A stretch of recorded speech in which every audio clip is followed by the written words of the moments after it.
Now we're going to start looking at how to use those sine and cosine values to actually draw a sine and cosine graph on the more traditional x and y axis. I'm going to start this explanation off by showing you a short animation of how the unit circle can be used to create the sine and cosine waves. Basically, you're going to think of the x values of the graph as the radian measurements on the unit circle, and the y coordinates of the sine wave will be the y coordinates of the ordered pair, again coming from your unit circle.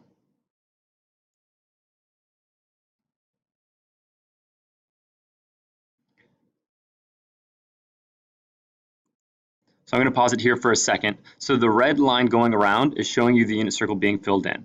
Now remember, this starting point, this is the angle of 0 and a y coordinate of 0. So the first dot for the actual sine curve that you'll see is 0, 0.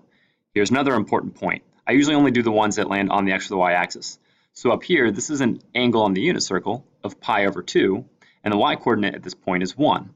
So what we're doing is we're looking at an x-coordinate of pi over 2, and it will be helpful to remember that pi over 2 would be equal to approximately 1.57. So here's 1 and here's 2 on my x-axis. So 1.57 is about here, and it has a y-coordinate of 1. So going around the unit circle creates all these points. Now, technically, all the points in between were created as well, but those are some kind of strange numbers like square root of 3 over 2, square root of 2 over 2, so they're a little bit harder to demonstrate the location of.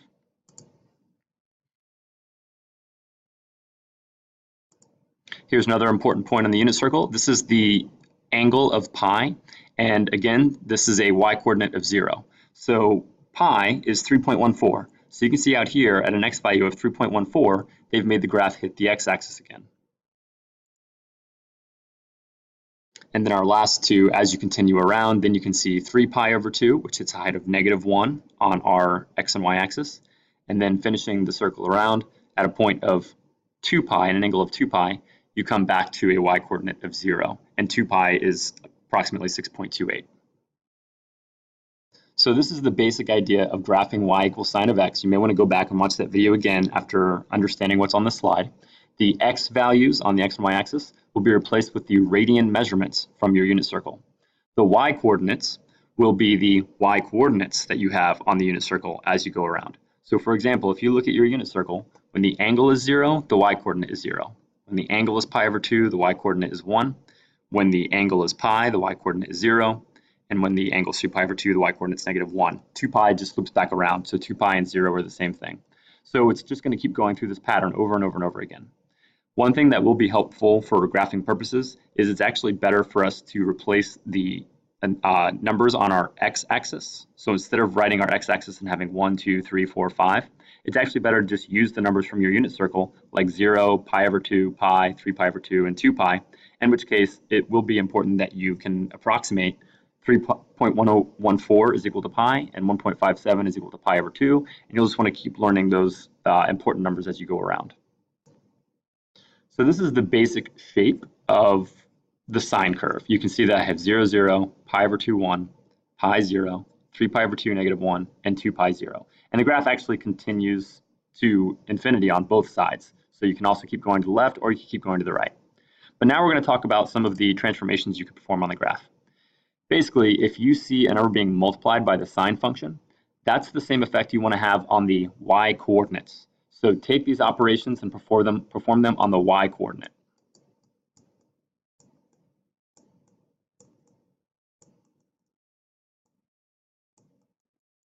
And that's going to affect these first 3 pieces. For example, if you have 2 sine of x, then you would take the y coordinates for the regular sine graph, and this has a y coordinate of 0. If you take that y coordinate of 0 and multiply it by 2, it's still 0. This has a y coordinate of 1. If you take 1 and multiply it by 2, you end up with a height of 2. This is a y coordinate of 0. 0 times 2 is still 0. -1 times 2 is -2. 0 times 2 is 0. So only multiply the y coordinates. You will end up with a taller graph in this case. That's why we call this a vertical stretch. Now I will note that I also have the term compression. Sometimes it's also called a shrink. That would be if the number is something smaller than 1. So if you had a number like 1/2, you're doing the same thing. You're taking the y coordinates and you're going to multiply them by 1/2.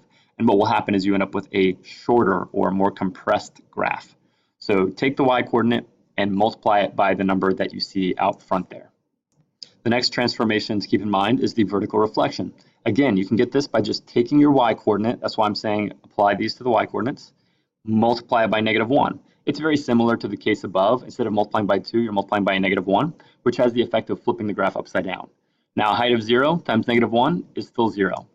But a height of 1 times -1 equals -1.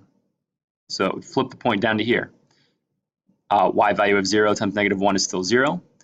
Y value of -1 times -1 is +1. So you can see that the effect of the negatives takes your graph and it flips it upside down. So this case should have the effect of causing a vertical reflection on your graph. And the last one, just like the operation shows, this is now taking your sine function and adding or subtracting a number from it. Basically, you need to add or subtract that number from your y-coordinate. So if you see sine of x plus 1, then you would take each y-coordinate you have. This is a y-coordinate of 0 right here on the x-axis. If I'm adding 1, then I end up at +1. This one has a y-coordinate of 1. If I add 1, it moves up to here. This one's back to 0, adding 1 to here. This one's at -1. If you add 1, that equals 0. So you can see that the effect of this case is to move the entire graph up. If it was a negative number, it would end up moving the graph down. So basically just take whatever they add or subtract. If it's outside of the function, there shouldn't be any parentheses for stuff being added to the x value. If it's outside of the function, then you move it up or down that amount. So just apply it to the y-coordinate. Now these cases down here, you apply them to the x-coordinate. And hopefully that will appear clear to you just from looking at where the operations are being performed in the equation. Because you can see in this case, now I'm multiplying the x value by a number. That's why it's going to affect the x value. And here I'm adding and subtracting from the x value. So again, apply it to the x coordinate. Now what is confusing about these is that it is usually backwards from what you expect. So you may want to make a note to yourself about how these go backwards, because a lot of people get these flipped around and they end up going in the wrong directions. So just like I showed you up on the y-coordinate ones, if you are multiplying by a number, usually that stretches your graph. But for this, it's going to do the opposite. It's going to shrink your graph. So let's pretend we have a 2 here for a second. Instead of multiplying my x-coordinates by 2, I'm actually going to be dividing by 2. So what I would do is I would pick a point on the graph, like this one, for example. This has an x value of pi over 2. If I divide that by 2, that would be pi over 4. So it would actually move that point over to about here. This value, this is an x value of pi. If I have sine of 2 times x, I'm going to take pi and divide it by 2, which would be pi over 2. So you just keep taking all of your points, and you end up with a more squished graph that does something more like this instead. So it's very easy to confuse this. That's why I wanted to make sure you guys understood that it's kind of backwards from what you expect. If you multiply by 2, that actually makes it half as wide. So just take your x-coordinates, cut them in half. And the other way around, if it was 1/2, you would be taking your x-coordinates and doubling them out, making them twice as far. So I would start from this point, and I would move it from pi over 2 out to pi if it had said 1/2 instead. And then here's our last horizontal shift, we call it. This is when you actually move the graph left to right. It's very similar to the vertical shift, but now we're moving in the left to right direction. But again, it is backwards from what you expect. So for this one, if you had something like plus pi over 2, for example, then you would be picking the x-coordinates on your graph, and you'd be moving them to the left pi over 2. So the point that is here up at a height of 1 ends up moving to this location. The point that was here moves to the left and hits this location. The point that was here moves to the left pi over 2 and hits this location. So this one has the effect of moving everything in the graph over pi over 2. So you should end up with a graph that looks a little bit more like this. So again, make sure you take those x-coordinates only for this case when it's inside the parentheses like that, and move it in the opposite direction from what you would probably expect. A minus number means move it to the right, a plus number means move it to the left. So for a couple quick examples, the way I'll be asking you to do these, whether it's on MathLab or if I'm asking you to do this on paper and pencil, first is make sure you notice that I have changed my x-axis numbers. That's what I was referring to in the notes. You don't want to label things as 1, 2, 3, 4, 5, 6. You want to instead use your numbers like pi over 2, pi, 3 pi over 2, and 2 pi. There are some cases where we may even want to change those numbers once we get into some of the more complicated transformations. But for now, this is a pretty good scale to use. And a good standard is, just like I showed you on the previous one, is to show 2 full cycles of the graph. We'll learn more about what that means to show 1 full repetition of the image, but usually we want to see approximately 2 of them. So the way I like to start with these is I like to use the normal sine of x graph first. And I just kind of lightly dot in those important values I was giving you. So you should memorize that just from what I had on the earlier slide of notes, you want to plot these points as kind of a rough skeleton of what our graph is going to end up looking like. So I'm going to have 0, 0, pi over 2, 1, pi 0, etc. And I'm going to use the scale kind of as marked here. So this will be a height of 1, this will be a height of 2, etc. So I have the point 0, 0, pi over 2, 1, pi 0, 3 pi over 2, negative 1, 2 pi 0, and it keeps extending in this direction as well, so I should have points here, here, here, and here.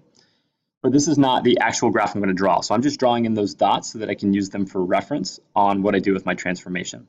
So for my transformation, I need to take each of those y coordinates and add 2 to them. This is the case where I am adding to the whole function, so it takes each height and moves it up 2 units. You may want to use different colors for this, or if you just did this very lightly like I did, you can probably still keep track of where your final graph is. So here's my first point, move it up 2. Here's my next point, move it up 2. Next point, move it up 2. Next point, move it up 2. And then just continue that pattern all the way along your graph. That way I will see what the final version of my transformed graph looks like. So now, since this is my final answer, this one I am going to go ahead and draw in. So just keep connecting all of the dots you created. That is the image of sine of x plus 2. Here's another example. Again, my scale is going to be that this first tick mark is 1, and then 2, and then 3, etc. Now I'm going to plot in my normal points. I'm going to ignore the transformation for a second. Since this is the sine graph, I know I have 0, 0, pi over 2, 1, pi 0, 3 pi over 2, negative 1, and 2 pi. And you'll notice that the graph kind of bounces down, hits the lowest point, then it bounces up to the highest point, and it just kind of keeps following that point, that pattern. So even if you don't memorize all the numbers, you should be able to just kind of go along and look at your highest and lowest numbers to keep duplicating around. Now that I have those numbers marked, let's look at our transformation. There are actually 2 different things happening on this one. I have multiplying the y coordinates by 3 and subtracting 1 from them. Well, just like PEMDAS, you kind of want to go in the same order. Do the multiplication first. This is a y value of 0. 0 times 3 is still 0. And then subtract 1. So it lands down here. This is a y value of 1. If you multiply it by 3, that equals 3. And then I'm going to subtract 1. I land on 2. This is a height of 0. Multiply by 3 doesn't change anything. Subtract 1. This is a height of negative 1. If you multiply by 3, you get negative 3.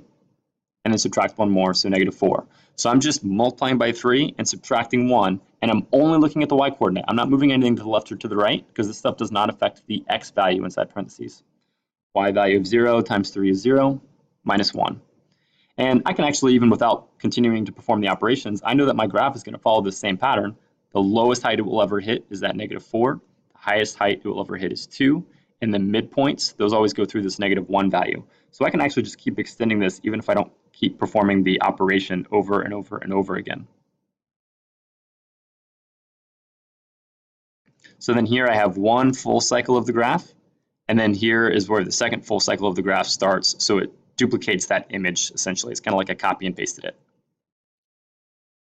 Now we're going to look at the graph of cosine of x. It's actually very similar to what you have for sine, so this will not take as long. The only difference here is the y values are now the x coordinates from your unit circle.